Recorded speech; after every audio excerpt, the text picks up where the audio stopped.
नमस्कार मंडळी. महाविकास आघाडीमध्ये जागा वाटपावरून सुरू असलेला वाद अद्याप शमलेला नाहीये. त्यातही काँग्रेसने ताठर भूमिका घेतली असल्यामुळे प्रत्येक वेळेस उबाटा सेनेला नमतं घ्यावं लागतंय. होणाऱ्या प्रत्येक बैठकीमध्ये जवळजवळ काँग्रेस आणि उबाठामध्ये खडाजंगी होते. संजय राऊत यांना आतापर्यंत नाना पटोले यांनी जो विरोध केला तो इतर कोणीही विरोध केला नसेल. संजय राऊत यांनी एखादा मुद्दा बैठकीत मांडला की नाना त्याच्या विरोधात उभे राहतात, अशी चर्चा आहे. इतकंच नाही मित्रांनो, तर संजय राऊत यांनी त्याची कबुली देखील दिलेली. काही वाद होतात पण ते गमतीत असतात असं संजय राऊत म्हणाले. पण वाद होतात, खडाजंगी होते, हे मात्र संजय राऊत यांनी मान्य केलेलं. आजच महाविकास आघाडीची बैठक झाली आणि या बैठकीतही खडाजंगी झाली. नाना पटोले हे पुन्हा एकदा संजय राऊत यांना भिडले आणि त्यामुळे ही खडाजंगी अशीच सुरू राहील. आता हे जे सगळं महाविकास आघाडीमध्ये होतंय त्याचा मोठा फायदा अर्थातच काँग्रेस करून घेते आणि सगळ्यात मोठा तोटा हा उबाटा सेनेला होतोय. उबाटा सेना या सगळ्यामध्ये पिचली जाते, त्यांच्या मागण्या मान्य होत नाहीयेत आणि त्यामुळे भाजप सोबतचे त्यांना ते सुगीचे दिवस आठवत आहेत की काय, असाही प्रश्न निर्माण झाला.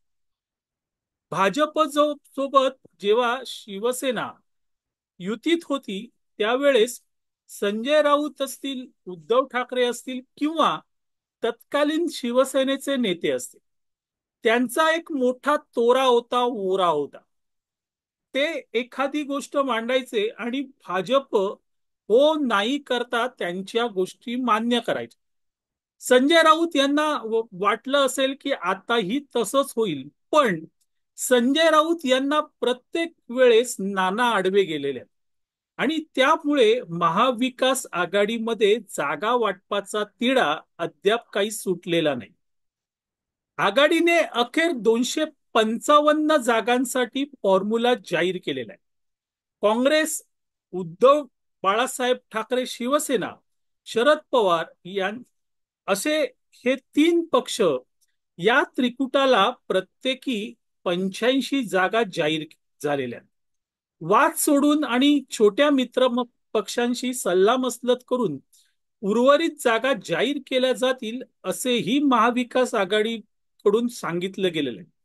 पण आता या विधानसभा निवडणुकीत 100हून अधिक जागा आपल्या पदरी पाडून घेण्याचं उद्धव ठाकरे यांचं स्वप्न मात्र स्वप्नच राहणार आहे. कारण त्यांचं हे स्वप्न चक्क काँग्रेसने चोरले.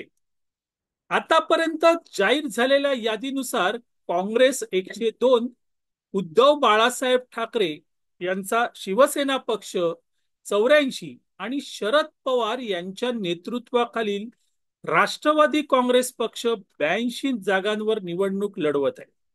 याचा अर्थ स्पष्ट आहे की महाविकास आघाडीने आतापर्यंत 288 पैकी 268 जागांसाठी उमेदवार जाहीर केलेले आहेत. 20 जागांवर गुड कायम आहे आणि त्या 20 जागांबद्दल अजून ठरायचं आहे. काँग्रेसचे महाराष्ट्राचे प्रभारी चेल्लीनाथ यांनी काल सांगितलं की आमच्यामध्ये काहीही वाद नाहीयेत, सगळे वाद आता संपलेले आहेत. पण प्रत्यक्षात 20 जागा या कोणाला आणि कशा मिळणार हा प्रश्न आहे.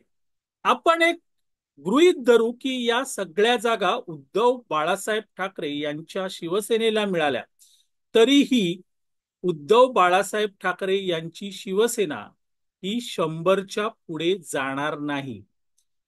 ही खरी गंमत आहे मित्रांनो. कारण शिवसेनेचं म्हणजे उबाटा सेनेचं स्वप्न होतं की आपल्याला या निवडणुकीमध्ये 100 पेक्षा जास्त जागा मिळतील, पण ते स्वप्न आता काही पूर्ण होत नाहीये. जेव्हा जागा वाटपाची चर्चा सुरू होती त्यावेळेस उबाटा सेनेने विधानसभा निवडणुकीत 120 ते 125 जागा लढण्याची तयारी असल्याचं सांगितलं होतं. पण आता 90 किंवा 90च्या आसपास इतक्याच जागा त्यांना मिळणार आहे. विधानसभा निवडणुकीत 100 पेक्षा कमी जागा लढवलेल्या शिवसेनेला केवळ 85 जागांवर समाधान मानावं लागलेलं आहे. 2019 मध्ये भाजप सोबत युती करणाऱ्या शिवसेनेने त्यावेळेस 124 जागा लढवल्या होत्या. उद्धव ठाकरे गटाने लोकसभा निवडणुकीत 21 जागांपैकी 9 जागा जिंकल्या. तर त्यांच्या मित्रपक्ष असलेल्या काँग्रेसने या लोकसभा निवडणुकीत चांगली कामगिरी केली आणि 13 जागा मिळवल्या. आणि आघाडीमध्ये काँग्रेस हा मोठा पक्ष झाला, मोठा भाऊ झाला. आणि त्यामुळे काँग्रेस आता मोठ्या भावाची भूमिका बखुबीने निभावत आहे आणि लहान भाऊ म्हणजे अर्थातच उबाटा सेना यांना आपल्या इच्छेनुसार दाबत आहेत, चेपत आहेत. शिवसेनेला सत्तेत अपुरा वाटा मिळाला म्हणून सुरुवातीला भाजपशी संबंध तोडणारे उद्धव ठाकरे यांचा महाविकास आघाडीमध्ये प्रभाव हळूहळू कमी होताना दिसतोय.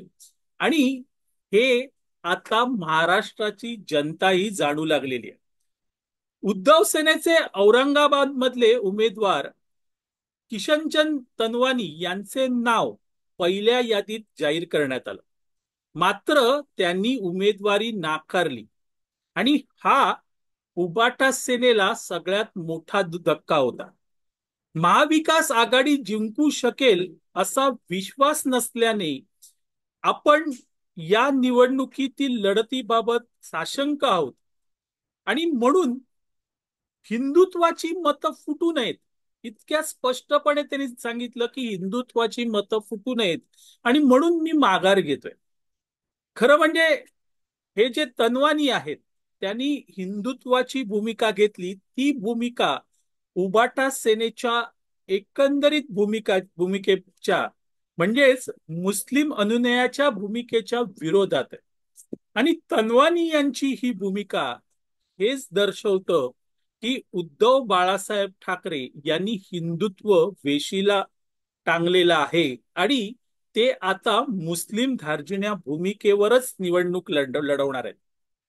उद्धव बाळासाहेब ठाकरे यांचं तिकीट नाकारल्याबरोबरच लोककल्याणासाठी काम करणाऱ्या एकनाथ शिंदे यांच्या सत्ताधारी काँग्रेसला पाठिंबा देण्याचे वचन तनवानी यांनी दिलेलं आहे.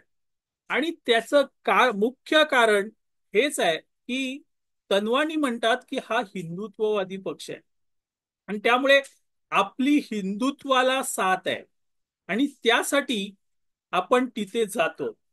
मंडळी, तनवानी यांचं हे पहिलं उदाहरण.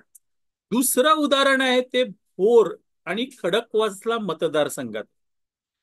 तिथे जिल्हा अध्यक्ष शंकर हिरामण मांडेकर यांना हटवण्यात आले. महाड आणि श्रीवर्धन मतदारसंघाचे जिल्हा प्रमुख अनिल नवगणे यांनी पक्षविरोधी भूमिका घेतल्याबद्दल उद्धव ठाकरे यांच्या शिवसेनेने त्यांची हकालपट्टी केलेली आहे. ही उदाहरणं मी तुम्हाला का देतोय मित्रांनो, कारण हे जे आता उद्धव बाळासाहेब ठाकरे यांच्या विरोधात, या पक्षाच्या विरोधात जे भूमिका घेत आहेत त्यांना ही मुस्लिम धार्जिणी भूमिका मान्य नाहीये आणि ते हिंदुत्वासाठी बाजूला होत आहेत. आणि हे एक वेगळं आव्हान उद्धव बाळासाहेब ठाकरे शिवसेनेमध्ये निर्माण झालेलं. आणि एका बाजूला आघाडीमध्ये काँग्रेस चेपत असताना दुसऱ्या बाजूला पक्षांतर्गत केवळ विचारसरणी, नवीन तत्व मान्य नाहीत म्हणून उद्धव ठाकरे यांचे अनेक नेते, शिवसैनिक आता उबाटा सोडून चाललेले आहेत. आणि ही उद्धव ठाकरे यांच्यासाठी धोक्याची घंटा आहे. उबाटा शिवसेनेची स्थिती आज अशी आहे, ना घर का ना घाट का. भाजपसोबत युतीमध्ये असताना ते वाटेल तसे बार्गेनिंग करायचे आणि अर्थातच त्या बार्गेनिंग मध्ये ते यशस्वी देखील व्हायचे. त्यावेळेस आपण वाढू शकलो नाही असा आरोप उद्धव ठाकरे यांनी केला होता. पण आपण का वाढू शकलो नाही, आपलं कर्तृत्व काय होतं, याबद्दल उद्धव ठाकरे बोलत नाहीत. आज काँग्रेसमध्ये किंवा काँग्रेस सोबत असताना खरंच उबाटा सेना वाढतेय का? उबाटा सेनेने जी नवीन मुस्लिम अनुनयाची भूमिका घेतलेली आहे, त्यामुळे उबाटा सेना ही भविष्यात खरंच वाढेल का, असेही प्रश्न आहेत. अनेक दृष्टिकोनातून किंवा अनेक अँगलने जरी तुम्ही याचा विचार केला तर तुमच्या लक्षात येईल की उद्धव बाळासाहेब ठाकरे यांची शिवसेना पूर्वी भाजपसोबत युतीत होती, त्यावेळेस ती दादा होती.